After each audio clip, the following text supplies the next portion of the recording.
जय हिंद दोस्तों।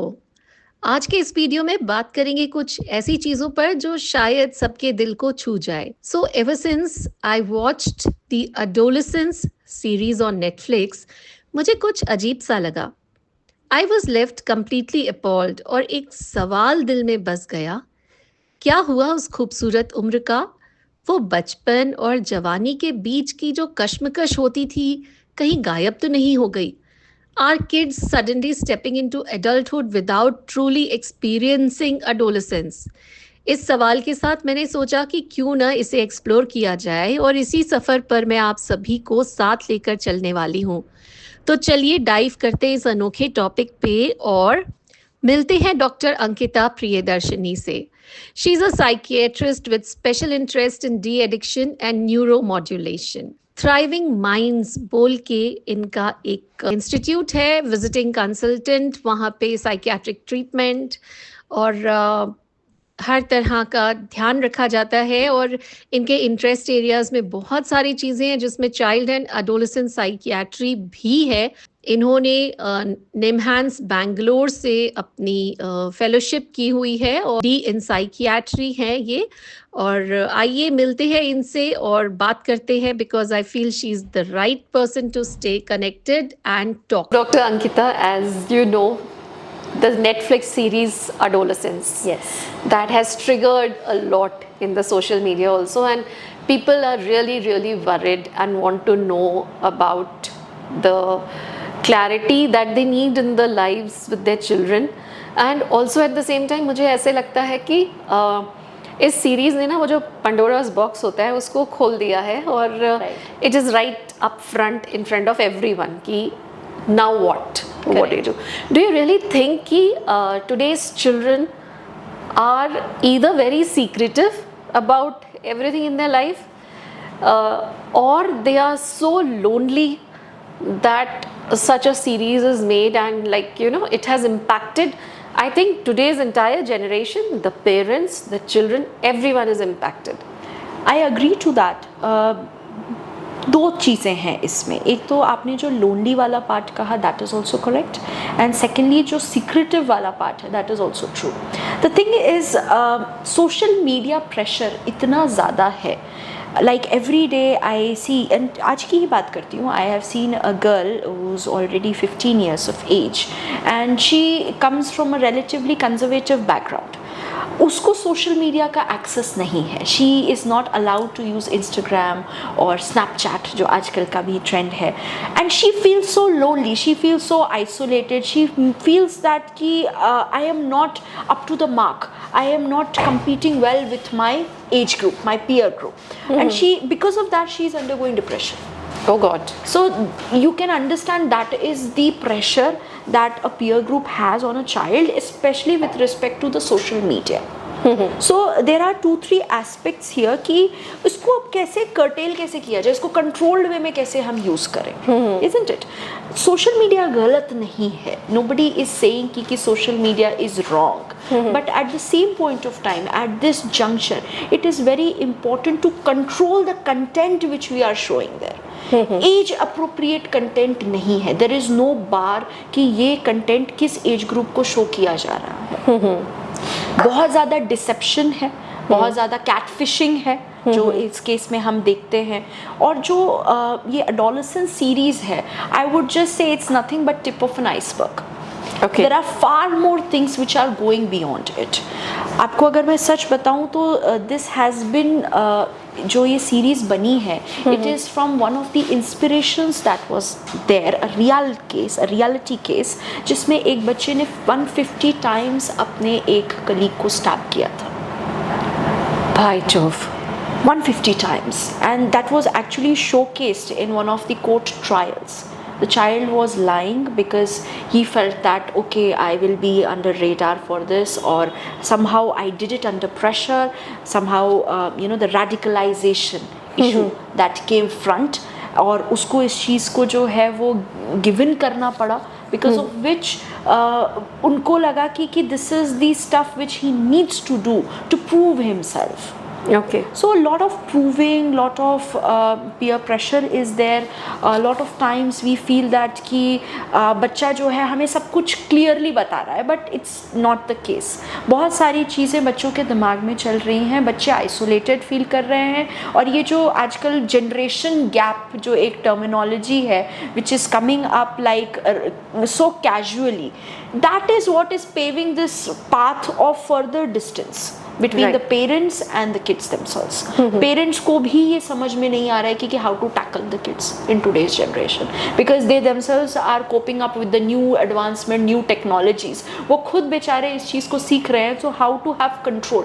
पुराने ज़माने में it was easier. क्यों? क्योंकि उन्होंने वो चीज़ खुद एक्सरसाइज की है, खुद इम्प्लीमेंट की है. So they know कि हाँ यहाँ पे गलत हो सकता है या यहाँ पर बच्चा गलत जा सकता है. तो उस चीज़ को उन्होंने पहले से ही कंट्रोल करना स्टार्ट कर दिया, वहाँ पे बाउंड्रीज बनानी स्टार्ट कर दी. बट जिसके बारे में उनको खुद नहीं पता, अब उसके लिए अपने बच्चों को कैसे प्रिपेयर किया जाए. करेक्ट. तो मेन ट्रबल यहाँ पर आता है. बच्चे आइसोलेटेड फील करते हैं क्योंकि वो आपसे कनेक्ट नहीं कर पा रहे हैं.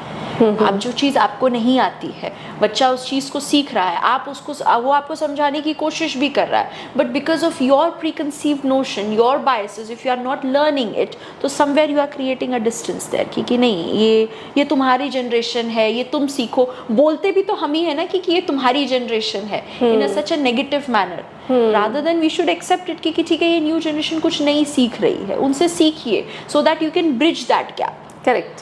Rather than being in a very condescending manner कि you people do like this, so obviously you are creating that gap between So the themselves. child is also thinking कि भाई इनको तो कुछ बताने का फायदा नहीं है. They are not ready to take it. Correct. तो अल्टीमेटली जब बच्चे घर से ही कनेक्टेड नहीं होंगे तो कहाँ जाएंगे? फ्रेंड सर्कल में जाएंगे, और वो फ्रेंड्स ग्रुप भी तो वही एज ग्रुप का है. वो लोग भी इस चीज को अभी सीख ही रहे हैं, और they also don't know what is right, what is wrong, and where is my boundary. Correct. और यूजुअली जब ये बाउंड्रीज ब्रीच होती हैं तो इस तरीके के इंस्टेंसेस बहुत कॉमन होते हैं, क्योंकि आप समझते हैं कि इस उम्र में बच्चे उतने परिपक्व नहीं होते हैं. Correct. They don't have that maturity to handle such adult like situations, I would call, है कि नहीं. वो एक एज के साथ आता है. तो यहाँ पर हम बहुत सारे एक ग्रे एरियाज देखते हैं जहाँ लाइंग होता है, डिसेप्शन होता है, कैटफिशिंग होती है, ऑनलाइन बुलिंग होती है, पीयर प्रेशर बिल्डअप होता है, and most importantly to prove your self to the outside world that what you could be capable of. Right. So that false facade, that mask basically pushes you into something more and more darker, and this is what the whole reality is. So while I watched the series and I had too many goosebump moments and too many moments in watching the entire episodes, but if I was to ask you what surprised you the most, because what surprised me also I will let you know, but as a psychiatrist, when you have gone through it, what was it that surprised you the most, or were you able to figure out कि ये ऐसा हो रहा होगा? Honestly speaking, while I was watching the series, 2 episodes के बाद मुझे पता चल गया था कि ये चीज़ इस डायरेक्शन में जा रही है. क्योंकि ये जो भी हम सिनेमा में देखते हैं, जो भी हम वेब सीरीज़ देखते हैं, कहीं ना कहीं ये रियल लाइफ इंस्टेंसेस से इंस्पायर्ड होते हैं. और जो केसेस हमारे पास आते हैं यहाँ पर in a mental health facility as a psychiatrist, मैं कह सकती हूँ कि मुझसे अभी कुछ भी अछूता नहीं रह गया है. Nothing surprises me in today's time. Oh God. No age group surprises me in today's time. I have had one very serious case जिसमें the child was so traumatized that he started imagining things to such a greater extent that we actually felt that it was true. All the symptoms the child was mimicking, all the marks, the body injuries, everything was mimicked by the child. और actually सब इसमें बहुत सारे cops वगैरह सब involve थे to find the reality, and ultimately it was found out the child was suffering from post traumatic stress disorder, and whatever the child was imagining was just the accentuation and exaggeration of what the traumatic incident had happened. Okay. So it was just the multiplication of that. So nothing surprises me. After the 2 episodes, I was very sure ki this is going in that direction. Okay. Nowhere. Plus, because I was aware about the case that had happened, so Right. in a way, I was aware ki okay, this probably is how they are planning. This is how they are planning, and this is what this whole series is inspired from. Because as a parent also at times, doctor, I feel that what shocked me was when the police officer's son comes and tells him that you are getting it all wrong. And the language that you're seeing there and the interpretation, whatever you are thinking about it is not how it is. Correct. So even I was taken aback because I also was not aware about it, and then I thought I need to talk to my children about it. Kids, come here. It was like that, you know. Is it like this in today's world and time? Correct. So what came out of it was bullying, Yes. and which the parents were completely unaware about. True. And the cop also was thinking that they are friends. So can bullying really reach to that level, and is it really happening in the... Absolutely, absolutely. The case which I was telling you that you know how to meet that social media level standard. Correct. Lady, she has her best friend bullying her into that. Now, can you associate best friend and bully together? I can't. I just can't. I can't. So this is something new for me. She is her best friend and she's also a bully to her.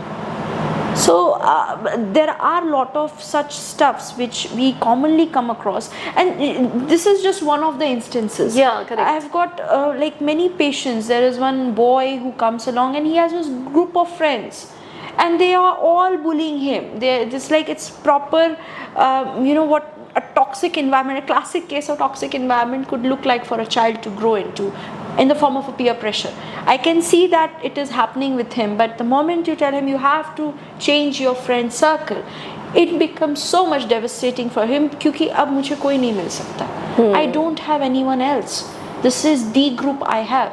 So sometimes they do endure it in silence, and once that silence explodes, it explodes into something like this. You never know who is being bullied by whom at what point of time. At this, I'm talking about normal friend circle. What about parents? What about other family members? I was about to come to that. There are parents who bully their kids. Absolutely. And they don't even realize that they are bullying them. There are terms like gaslighting and you know, but No, हम आपके भले के लिए कह रहे हैं. I know. That is the terminology that masks and that you know, brings everything down. That degrades everything. It's like just brushing it off under the carpet. Correct. हम आपके भले के लिए कह रहे हैं.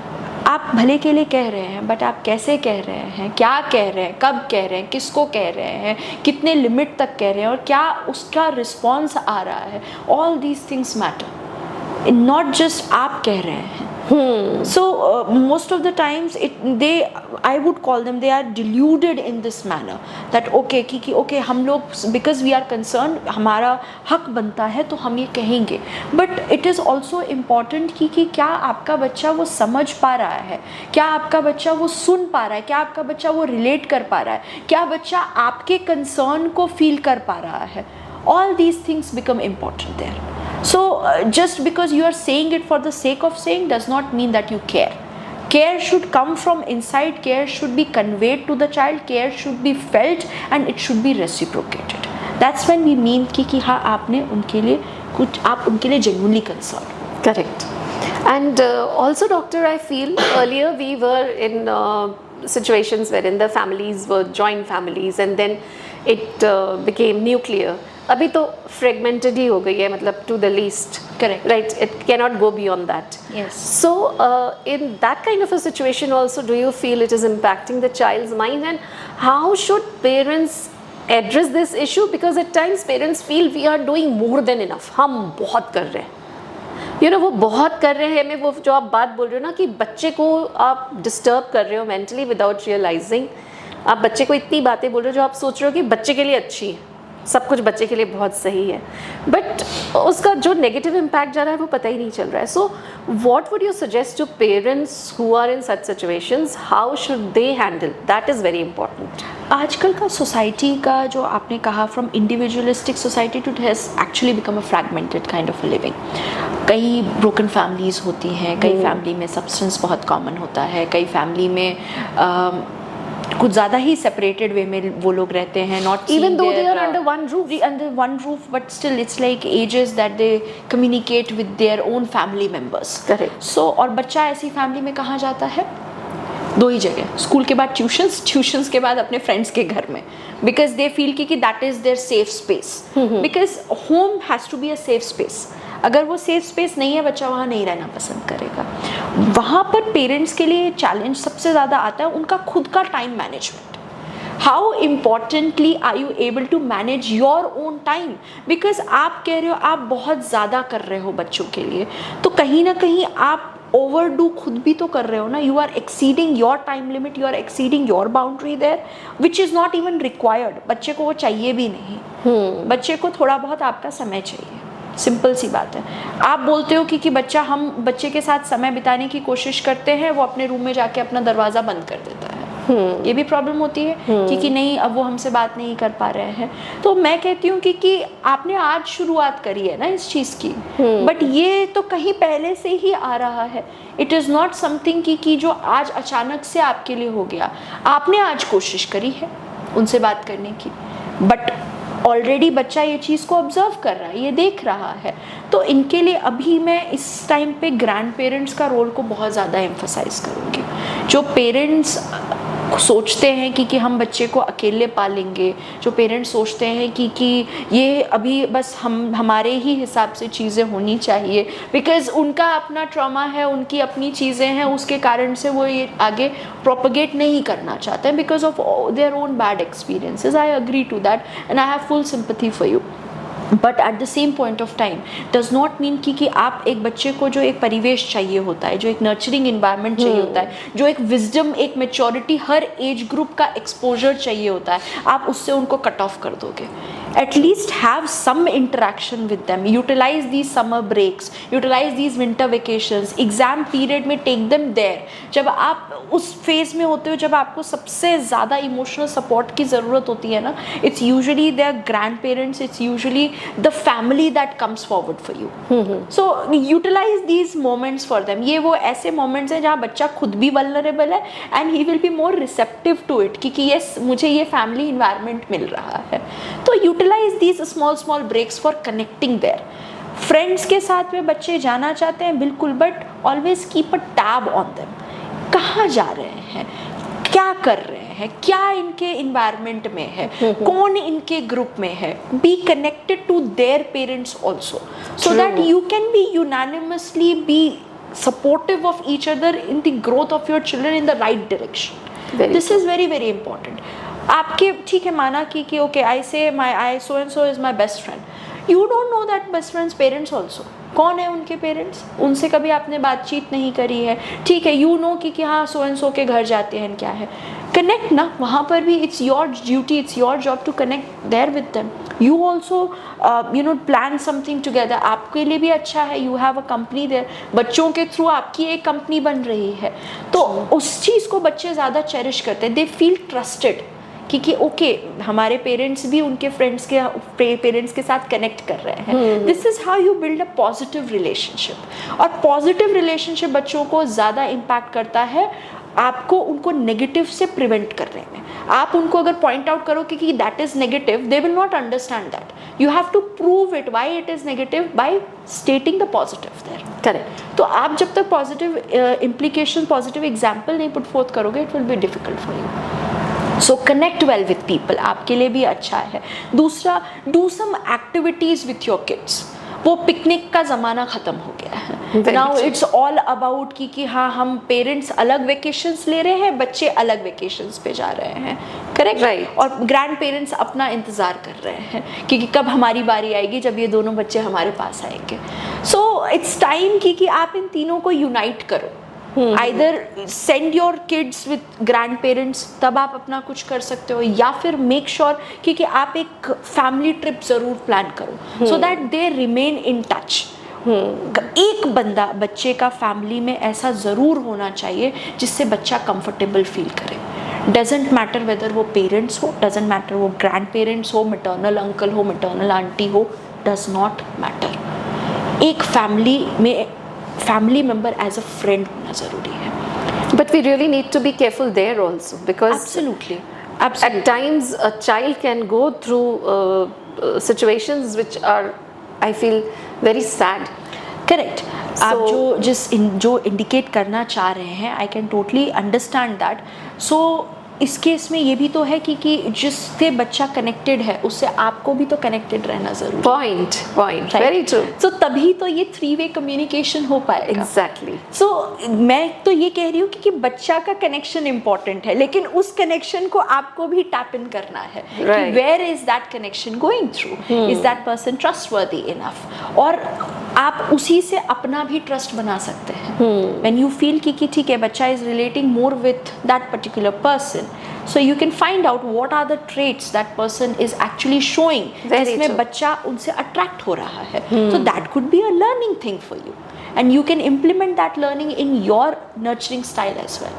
तो ये कुछ टिप्स एंड ट्रिक्स हैं जो आज की जनरेशन को, आज के पेरेंट्स की जनरेशन को इम्प्लीमेंट करना चाहिए और फॉस्टर करना चाहिए। रादर मैं कहूँगी कि वो कुछ हद तक करते हैं, उसको छोड़ना नहीं चाहिए। So it is all the more important कि ग्रैंड पेरेंट्स का रोल, मैटरनल अंकल्स का रोल आज भी उतना ही है इंडियन कल्चर, इंडियन सोसाइटी में जितना पहले था। So let's keep that culture in our hands, उसको नर्चर करना है और उसको हमारे आजकल की जनरेशन को रेज करने के लिए यूज़ में लाना है, सो दैट कि हमारा जो पहले कम्युनिटी लिविंग था वो आज भी बरकरार रहे। और उसी से शायद हम बाहर निकलते जा रहे हैं। And I think we've come a long way from there to where we are today, and we genuinely need to go back. I think वो हर सिचुएशन में आ रहा है, चाहे वो हेल्थ के पॉइंट ऑफ व्यू से हो, चाहे वो मेंटल हेल्थ की बात हो रही हो, चाहे वो रेजिंग द किड्स की बात हो रही हो, ईटिंग हैबिट्स की बात कर लीजिए। Everyone is like going back to the same old. Organic food की बात कर रहे हैं, यहाँ मंडवे के आटे की बात होती है, यहाँ पे रागी बारले की बात होती है। पहले के जमाने में इसको मोटा अनाज कहा जाता था। सही बात। सब लोग जो लेबरर्स वो होते थे वो लोग खाया करते थे to remain fit and perfect. बाकी पॉलिश्ड राइस वगैरह तो एक क्रीम क्राउड खाने लगा था। आज के टाइम में again everyone is going back to the same मोटा अनाज। Why? Because now we are aware कि हाँ उसकी क्या importance थी, why people were so मतलब तंदुरुस्त, why they were so energetic and everything.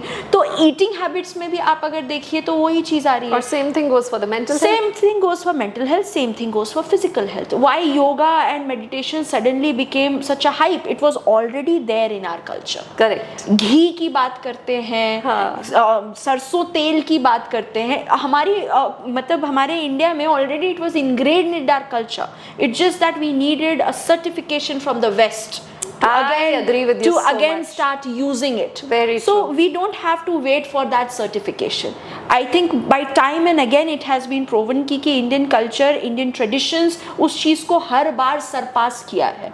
So we don't need their research papers to prove that. And same goes for raising the children, same goes for raising the families. At certain point of time we got biased, we got influenced by the West, but again it's high time जब तक वो फिर अब certify करने लग जाए उससे पहले इस केस को पहले ही समझ लीजिए and please stick to our roots. Absolutely, I so agree with you, and that proves my channel also that अगर हम सनातन संस्कृति की बातें करते हैं या अगर हम कहते हैं कि हमारे को अपने रूट्स के साथ जुड़े रहना है, when it comes from a young psychiatrist like Dr. Ankita, I think I don't have to say anything else for that. That was very very well brought out, doctor. Also I think आजकल बच्चों में एक और चीज़ है कि instant gratification, and I think उसके लिए हम सभी जिम्मेदार हैं. So somewhere we are going wrong there as well, but the way you have brought it out and the way the parents are supposed to look at it, I fully agree, and I think we all need to follow her advice for sure. Besides that, I also feel, doctor, that children these days have a lot of virtual friends. they don't have that connect of friends that we had.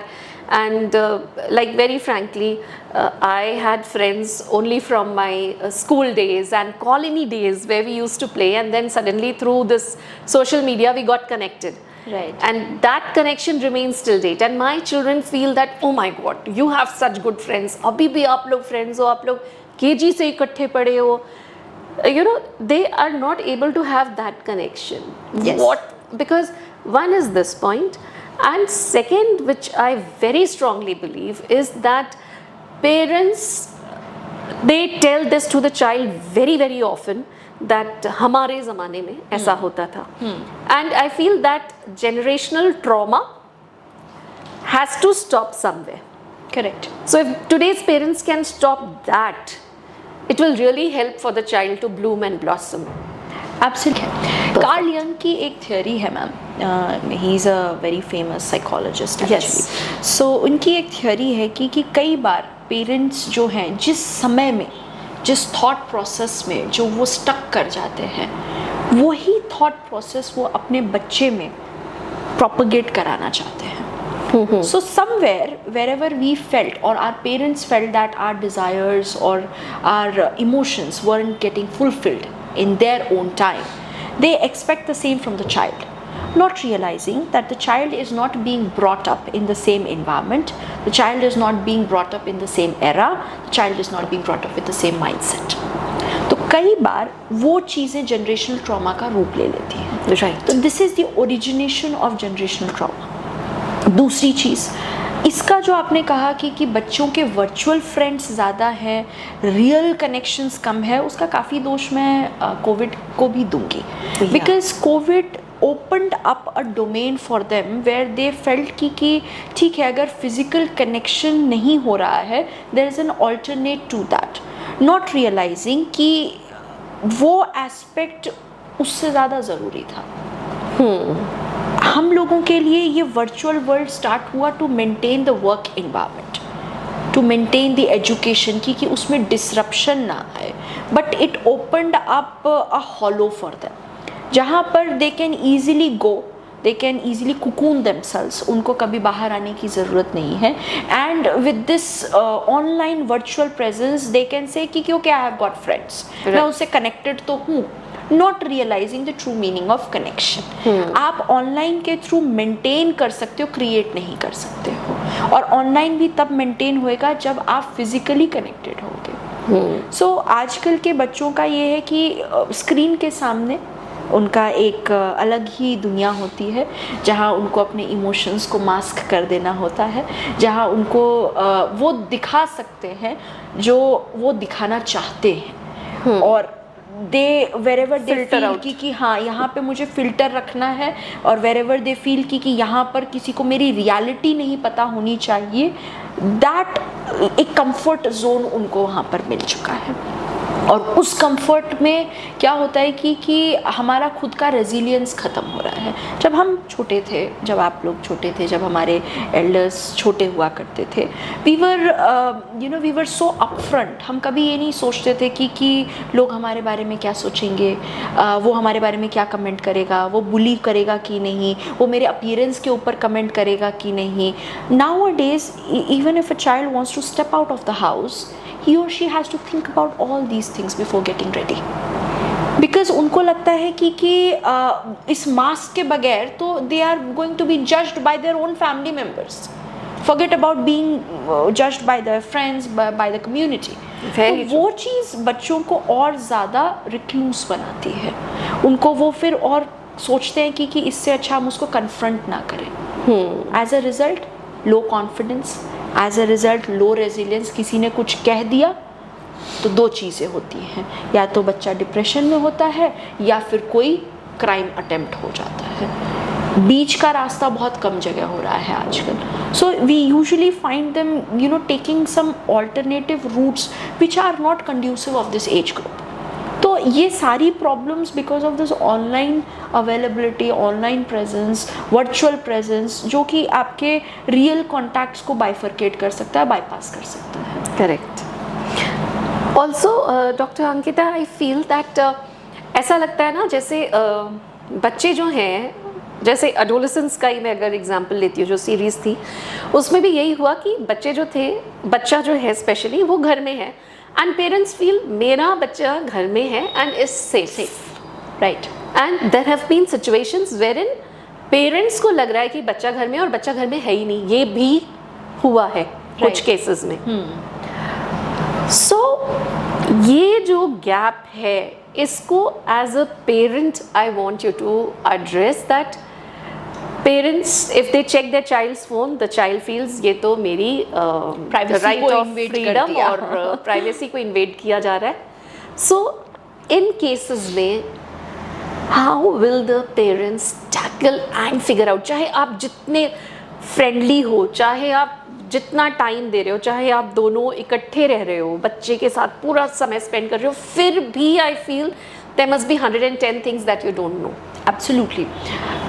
इसमें तो बहुत आम बात है, वो कहते हैं ना कि आप अगर किसी इंसान के साथ पूरी ज़िंदगी भी रह लो तब भी आप उसको नहीं समझ सकते हो। तो forget about the child being right in front of you, because जब आप एज अ कपल मिलते हो तब फिर भी आपका माइंडसेट एक दूसरे के साथ अलाइन होता है। यहाँ तो माइंडसेट हर एक साल में चेंज होता जा रहा है, कितनी चीज़ों से आप अडाप्ट करेंगे उस केस में। हाँ, आजकल के टाइम में ये कहना थोड़ा सा डिफ़िकल्ट है और आई डोंट नो मतलब पेरेंट्स इसको किस तरीके से लेंगे, बट फिर भी, और या बच्चे इसको किस तरीके से लेंगे, but there was a time where parental control was introduced in everything. Netflix में भी है, आप you can actually choose the content that your child can watch. आप उसमें उस तरीके के AI का कुछ तो फ़ायदा उठाएं ना, create a separate profile for your child उसमें, और उसमें जो है पेरेंटल कंट्रोल के हिसाब से आप उसमें कंटेंट डालें ताकि आपका बच्चा वही कंटेंट वॉच करे। So you are firstly having a control over the content that is being shown to the child. जहाँ तक बात है फ़ोन्स की, स्मार्टफोन्स की, मुझे ये नहीं समझ में आता है कि 10th से पहले जो है वो बच्चों को फ़ोन इंट्रोड्यूस क्यों किया जाता है, वो भी smartphone. What about the normal phones? Contact है, व्हाट्सएप है, ग्रुप्स हैं, होमवर्क्स हैं, असाइनमेंट्स हैं, PTMs है। 10th तक तो सारे पेरेंट्स अपने बच्चों की पढ़ाई में ही इन्वॉल्व रहते हैं। 11th 12th के बाद एक प्राइवेसी और वो एक एडोलेसेंट एज ग्रुप आना स्टार्ट होता है। तो I am not condescending the use of mobile phones, I am condescending the use of ultra high tech smartphones. Very true. And there is a huge gap, a huge difference between the two. Mobile phones दीजिए, उसमें इतने different apps, different gaming things, all those stuff, इतना बच्चा exam में अच्छा marks ला रहा है तो उसका आजकल के टाइम में रिवॉर्ड क्या होता है? We will gift you iPhone, we will gift you this ultra smartphones. Why? किसके स्टैंडर्ड्स को मीट कर रहे हैं? अपने स्टैंडर्ड्स क्रिएट खुद कीजिए ना। Why are you going ahead with the society standards कि उनके बच्चे के पास ये फ़ोन है और मेरा बच्चा ये डिमांड कर रहा है और मेरे बच्चे का डिमांड सिर्फ इसी चीज़ से फुलफ़िल हो सकता है। कोई बच्चे का डिमांड किसी एक चीज़ से फुलफ़िल नहीं हो सकता, और उसमें स्मार्टफोन तो बिल्कुल भी नहीं है। There are zillion other things by which you can fulfill the demand of a child. The major one, giving them quality time and quality experience दीजिए। Invest more in the experience for the child. Very उस experience को बच्चा याद रहेगा। तो firstly मेरा तो ये है कि आप क्वालिटी पे, जो क्वालिटी ऑफ जो मटेरियल आप दे रहे हो उसके ऊपर एक कंट्रोल होना चाहिए आपका। सेकेंडली उसके अलावा आप, जैसा मैंने कहा कि क्या कंटेंट वॉच कर रहा है, उसके ऊपर किस एज ग्रुप के साथ इंटरेक्ट कर रहा है, क्या फ्रेंड सर्कल में जा रहा है, कौन है उसके फ्रेंड्स, कहाँ से आए ये friends. Most of the time this is also very very important. School के हैं, ट्यूशन्स के हैं, रैंडम राह चलते हुए कोई फ्रेंड बना, ये भी चीज़ आपको बहुत ज़्यादा सिक्योर करनी पड़ेगी कि आपका बच्चा किससे इंटरेक्ट कर रहा है and what is the duration of interaction.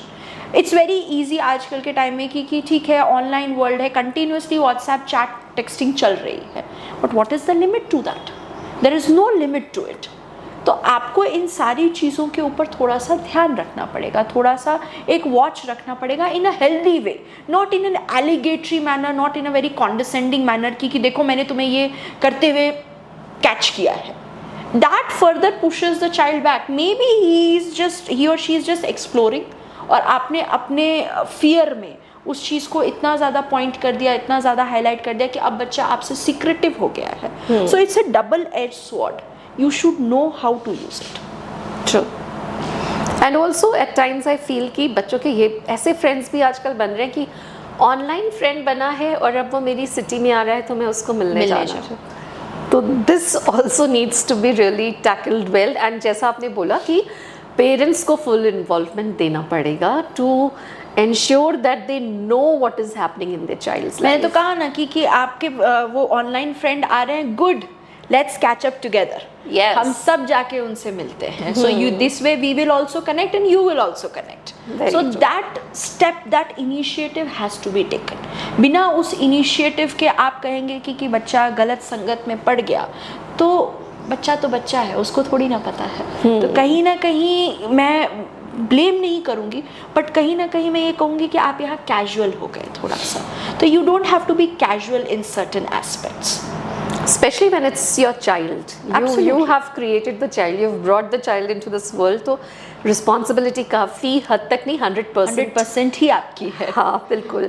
और जैसा कि मैं हमेशा बोलती हूँ, अक्सर ये बात कहती हूँ कि बच्चों को, पेरेंट्स को इसलिए नहीं पूछना चाहिए कि तुम कहाँ जा रहे हो. उनको बताना चाहिए कि देखो बेटा, अगर आप कहीं जा रहे हो और हमें किसी और जगह का नाम बता रहे हो, I'll just give an example in sitting in Dehradun कि आप जा पैसिफिक मॉल रहे हो और अगर आप कह रहे हो कि आप जा रहे हो टुवर्ड्स सहस्त्रधारा, तो अगर हमें पता चलता है कि पैसिफिक मॉल में कुछ गड़बड़ हुई या समथिंग हैज हैपेंड, तो our mind will be worried.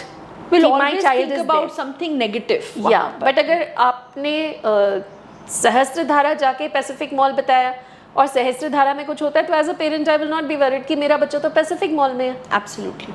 So because of that I think children should connect to their parents and inform them. But वही बात है डॉक्टर कि पेरेंट्स इतनी ईजिली इन बातों को समझते भी नहीं है कि बच्चे तक, because I've heard children tell me this also, that the way you feel that parents should connect, parents do not connect. So somewhere अभी भी जब हमारी पूरी बात हो रही है तो I feel that responsibility ultimately parents की है. Now please don't tell us कि you don't have time, because as Dr. Ankita said, we need to go back to our roots to ensure this. और जब आपके पास वक्त नहीं है तो आपने एक फुल टाइम इन्वेस्टमेंट जो कि बच्चा है वो क्यों किया? या तो आप ना करो. हाँ, तो बात समझ में आती है, क्योंकि आजकल वो भी एक मतलब ऑप्शन है लोगों के पास में. कोई बहुत सारे लोग जो है वो there is some new terminology DINK करके मैं आजकल पढ़ रही हूँ. It's like double income no kid. Yes. So that is also going in कि both the couple is working and they are just cherishing themselves, their own time, they are spending time together, they are growing old together without any full time investment. That is also an option. आजकल वो भी acceptable होता जा रहा है society में. So if it is getting acceptable तो वो एक अलग चीज़ है. But जब बच्चा है and that requires your attention, so you have to give attention. You have no choice. There is no alternative to that. Correct. You can have as many supporting hands as you want. वो रहेंगे, आप उनको बुला सकते हो, but nobody can replace you. There is no substitute of parents. कई बार आजकल के वो लोग कहते हैं कि नानीज हैं, बेबी सिटर्स हैं, फुल टाइम ट्यूशन टीचर्स हैं, constantly putting their eagle eyes on their kids. But they can never substitute you and your time. कुछ भी कर लीजिए, वो आप जो अपने बच्चे को समझ सकते हो, जो एक इंस्टिंक्ट आता है. there is something known as maternal instinct and there is a paternal instinct. Correct. Also. And nobody can replace that instinct. क्यों कोई पहले ऐसे बोलते थे कि मम्मी को सबसे पहले पता चल जाता है कि बच्चा झूठ बोल रहा है. क्यों मम्मी को पता चल जाता है, ट्यूशन टीचर्स को पता नहीं चलता है? वो कनेक्ट अब जब टूटता जा रहा है ना, तो झूठ बोलना भी इजी होता जा रहा है. Correct. क्योंकि हम उतना अपने बच्चे के साथ इन्वॉल्व ही नहीं हो रहे टू फिगर आउट कि हमारा वो इंस्टिंक्ट काम करे. एब्सोल्युटली. वो इंस्टिंक्ट आपको जनरेट करना पड़ता है, नरिश करना पड़ता है. जब तक आप उस इंस्टिंक्ट को नरिश नहीं करोगे, you will not be able to work upon that. आपका बच्चा झूठ बोलेगा, आपको लगेगा कि मेरा बच्चा तो बेस्ट बच्चा है, ये कभी कुछ गलत कर ही नहीं सकता। The adolescence series. सो वो सारी चीज़ें भी बहुत कॉमन है आजकल के टाइम में। और इतने सारे आजकल बच्चों के पास ऑप्शंस हैं, एक्सपोजर है। पहले तो ऑप्शंस ही लिमिटेड होते थे, तो we never had like too many options at our times, right. और जो ऑप्शंस अवेलेबल रहते थे उसके बारे में भी our parents used to be aware of कि क्या ये क्या क्या ऑप्शंस अवेलेबल हैं। अब इतने ऑप्शंस हैं, इतनी डिजिटलाइजेशन हो गई है, सोशल मीडिया एक्सपोजर इतना हो गया है, कहाँ तक लोग कैचअप करें।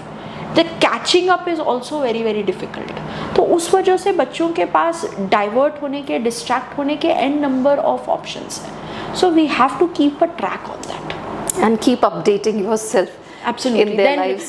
for connecting with your child also, it is very important to keep on updating yourself. Right. Because updation अगर आप नहीं करोगे तो फिर then you are definitely putting a stamp on that generation gap.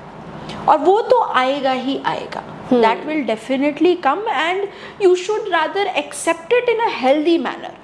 आजकल के प्रॉब्लम ये है कि इसको बहुत ही नेगेटिव, बहुत ही अनहेल्दी वे में प्रोजेक्ट किया जा रहा है। हमारी जनरेशन तो वो किया करती थी, आज की जनरेशन तो ऐसी ही है। क्यों ऐसी ही है? आपकी जनरेशन को ये एक्सपोजर थोड़ी ना मिला था। और हम तो डॉक्टर ये भी कहते हैं, हमेशा कहते हैं, जब भी हम पेरेंट्स से बात करते हैं हम ये ज़रूर कहते हैं कि always remember your children are smarter than you, because they are, अगर आज की भाषा में बात करें, version 2.0 of you. So be happy that they are ahead of you. Just be with them. Absolutely. Support them. उनको आपको सपोर्ट करना है, नर्चर करना है। अगर वो 2.0 वर्जन भी है तो 1 का अपग्रेडेशन हुआ ना। Why are you removing that one aspect from them? Why don't you inculcate जो वो वर्जन आपका है उनके अंदर? Then only they can become the better version, right? Perfect. Otherwise they will be like a robot. जिसमें no humans, no human emotions, no connect, nothing. They are just in this digital world being sensory overloaded and just maneuvering through the digitalization world, nothing else. Right. वो emotions नहीं है, वो connect नहीं feel होता है, वो दुख दर्द जो है वो online media पे ज़्यादा show होता है as compared to what they should be expressing themselves out. It becomes so difficult sometimes to make children cry in today's time. My God. It is so difficult because you know the digitalization, the digital world has literally made them blank. That blunting effect has started coming in. उनको किस बात का बुरा, they feel sad कि उनको एक materialistic चीज़ नहीं मिली. They don't feel sad कि उनके parents hurt हुए because they were not able to achieve something. So that's the difference. हम लोगों के टाइम में अगर हमारे पेरेंट्स हमें कुछ कह देते थे तो बुरा लगता था। कुछ नहीं देते थे तो हम इस चीज़ को इससे कनेक्ट करते थे कि probably we are not capable of handling it. शायद हमारे पेरेंट्स अगर हमें किसी चीज़ के लिए मना कर रहे हैं, शायद वो हमारा भी एज नहीं है, इतनी समझ हम में थी टू अंडरस्टैंड दैट। बट आजकल आप कह रहे हो ओवरडू कर रहे हो, सब चीज़ हाथ में पकड़ा रहे हो, कहाँ से वो मैच्योरिटी और समझ आएगी? whether they need it, whether it is the demand of the hour, whether they are capable of handling it or not, ये सब तो आपको सिखाना पड़ेगा ना। तो वो सिखाएगा कौन? पेरेंट्स ही तो सिखाएंगे। आप ही वो फर्स्ट वर्जन उनको सिखाओगे तब वो 2.0 वर्जन बनेंगे। तो वो इम्पोर्टेंट है। Very well brought out. Thank you so much doctor Ankita, आपने अपना टाइम दिया, and I think this thriving minds has to be there because we need those thriving minds in our lives as well. Thank you so very much. Thank you, ma'am. Thank you for giving the opportunity. Wonderful. Thank you. So I'm sure this conversation today, the amazing conversation that I had today with psychiatrist Dr. Ankita about adolescence and the challenges kids face nowadays will help you all. And हम समझ पा रहे हैं कि इस दौर में बच्चों की लाइफ कितनी कॉम्प्लिकेटेड हो गई है, तो उनको जो इमोशनल और सोशल सपोर्ट की रिक्वायरमेंट है उसकी ओर ध्यान देना हम सबका कर्तव्य बन जाता है, क्योंकि हमने डिस्कस किया कि कैसे बच्चों को उनकी इंडियन रूट्स और वैल्यू से जोड़ना बहुत इम्पॉर्टेंट है। एक sense of stability and belongingness देता है और उनकी आइडेंटिटी को भी स्ट्रॉन्ग बनाता है। इमेजिन अगर हम बच्चों को उनकी कल्चर की इम्पोर्टेंस समझा सके और उन्हें ज़्यादा मीनिंगफुल इंटरेक्शंस के लिए एनकरेज करें, तो उनकी मेंटल और इमोशनल हेल्थ कितनी बेहतर हो सकती है। डॉक्टर अंकिता ने बहुत अच्छा गाइडेंस दिया कि कैसे हम बच्चों को एम्पावर कर सकते हैं और उनके लिए सपोर्टिव एनवायरनमेंट क्रिएट कर सकते हैं। तो चलिए इसे अपनी डेली लाइफ में इम्प्लीमेंट करने की कोशिश करते हैं और हमारे बच्चों को एक बेहतर टुमारो की तरफ लीड करते हैं।